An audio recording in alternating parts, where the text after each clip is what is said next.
She lied about being at her mom's house, but her secret online activity proves otherwise. Reddit, help. When I confronted her, she didn't even flinch. She just blinked at me, calm as a lake, phone still in her hand, like I hadn't just caught her in the biggest lie of our relationship. "What are you talking about?" she said, tone flat and almost annoyed. My heart was pounding so loud I could barely hear myself speak. "Don't," I said quietly, holding up the screenshots I'd printed because I couldn't bear to keep looking at them on my screen. "You said you were at your mom's last weekend, but you weren't. You were online, all night, talking to him." Her eyes darted to the papers in my hand, then to me. "You went through my stuff?" she asked. No denial, no confusion, just that, accusing me instead. I felt my stomach twist. "I didn't have to," I said. "You left the app open on your laptop. You must have forgotten to log out." I could feel the heat rising in my face as I continued. "You told me you were spending the weekend with your mom because she wasn't feeling well. You even FaceTimed me from her kitchen." My voice cracked. But that wasn't her kitchen. It was a hotel. She blinked again, slower this time, and then sighed. "You're being paranoid," she said, setting her phone down on the counter like she was the one who needed to calm things down. "You know my mom doesn't like being on camera, so I just—" "Stop lying," I interrupted. I wasn't shouting, but my voice had that sharp edge it gets when I'm trying to hold back. I could feel my pulse in my neck. "I saw your messages. You were talking to him while I was texting you. You said you were helping your mom with her medication, but you were sending him photos." She froze, just for a second. Then her shoulders dropped, and she whispered, "It wasn't like that." It was a Wednesday night when everything finally unraveled. We'd been together 3.5 years, living together for 2. Things had felt off for a while. Small things at first. The way she'd turn her phone face down when she got a notification, the way she'd take calls on the balcony even when it was freezing outside. When I'd ask, she'd smile and say, "You're overthinking it. Work stuff." I wanted to believe her. I did believe her, because that's what you do when you love someone. You give them the benefit of the doubt until it breaks you. The mom's house lie came a month ago. She said her mom wasn't feeling well and needed help around the house. She packed a bag, kissed me on the cheek, and said, "Try not to burn the kitchen down while I'm gone." It was her usual teasing tone. I even texted her mom that weekend to ask how she was doing. No reply, which wasn't too weird. Her mom's not much of a texter. But later that night, while scrolling on my phone, I noticed something that didn't make sense. Her location on Find My was turned off. She'd never done that before. Ever. I texted her about it. She replied almost immediately, "Bad reception here. It keeps glitching." That explanation sat in my stomach like a stone. It wasn't proof, but it was enough to keep me up half the night. When she came home Sunday evening, she smelled different. Not bad, just not her. A faint trace of cologne that wasn't mine. Her hair was damp, her cheeks flushed, and she had that post-trip glow. I asked how her mom was. "Better," she said quickly, then changed the subject. I wanted to believe her. I told myself I was overreacting. But something in me, some quiet, stubborn part, didn't let it go. A week later, I found her laptop open on the coffee table. Normally, I wouldn't snoop. I hate that feeling, but something made me stop. The screen wasn't locked. A chat window was open. The app wasn't one I recognized.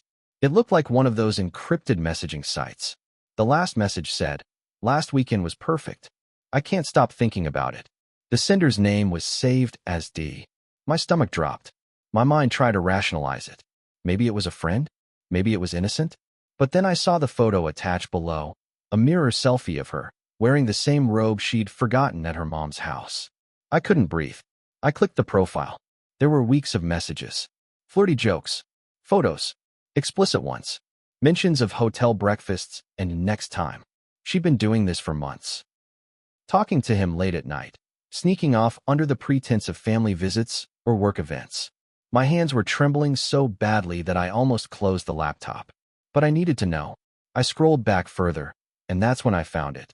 The night she told me she was visiting her mom after she had a fall. She'd sent him a message at the same time saying, "He bought it again." I'm at the hotel. I sat there for a long time, just staring at the screen. When she came home that night, she was humming again, carrying takeout like nothing had happened. "I got Thai food," she said cheerfully. "You looked stressed this morning." I didn't even answer. I couldn't look at her. I spent the next 2 days pretending everything was normal while trying to decide what to do. That brings us back to tonight. To her face going blank when I said his name. It wasn't like that, she repeated, voice breaking now. Then what was it? I asked. Because I've got messages here that say otherwise. You called him baby. You said you couldn't wait to see him again. You told him you loved him. Her lip quivered. I was lonely, she whispered. We'd been fighting a lot. And he just listened. It wasn't about him. It was about me. You were lonely? I said, my throat tightening. So you lied to me? You said your mom was sick. She nodded, tears spilling down her cheeks. I know I messed up. I didn't mean for it to go this far. I laughed, but it came out sharp and bitter. You didn't mean to go this far? You booked hotels. You deleted your location. You looked me in the eye and lied for months. She covered her face with her hands, sobbing. I'm sorry. Please, I'll do anything. Just don't leave. I didn't say anything. I just stood there, holding the papers with her printed messages, feeling like I was watching a stranger fall apart. After a while, she whispered, It's over with him. I swear. I ended it. Why? I asked. Because you got caught. She looked up at me then, and I'll never forget her face. It wasn't guilt, it was relief. Like she'd been waiting for this to happen. The next few weeks were chaos. She stayed with her sister to give me space, which was code for her trying to get me to miss her. She texted every day. I'm sorry. Please talk to me. I'll go to therapy. I ignored most of them, but one message stuck out. You don't understand what it's like to hate yourself this much. And she was right, I didn't. Because I didn't hate myself. I hated her. But hate is exhausting. After 2 months, the anger started to fade, replaced by this dull ache that settled somewhere behind my ribs. I wanted to understand. I needed to know why. So I agreed to meet her for coffee. When I saw her again, she looked smaller somehow. Her eyes were red, her hair messier than I'd ever seen it. She smiled faintly when she sat down. You look good, she said. I didn't respond. I just asked, why him? She looked down at her cup. Because he made me feel like someone else, she said finally. Not a partner, not a girlfriend, just someone exciting. I know it's pathetic, but I couldn't stop. I stared at her. You could have told me you were unhappy, I said quietly. She shook her head. You wouldn't have understood. And maybe she was right. Maybe I wouldn't have. But what she didn't understand was that cheating doesn't just break trust. It rewrites everything that came before it. Every joke, every hug, every I love you becomes suspect. I don't know how you come back from that. After that meeting, I didn't see her again. She moved out of our apartment completely. Her sister told me she started seeing a therapist. I didn't ask if she was still talking to him. I didn't want to know. It's been 6 months now. I've deleted her number, blocked her on everything. Sometimes, I still catch myself glancing at my phone at night, expecting one of her good night texts, before remembering that those messages were never really for me. I'm not sure what I'm looking for by writing this, Reddit. Maybe I just need to get it out. Maybe I'm still trying to figure out how someone who held my hand through the hardest parts of my life could also be the person to tear it apart so quietly.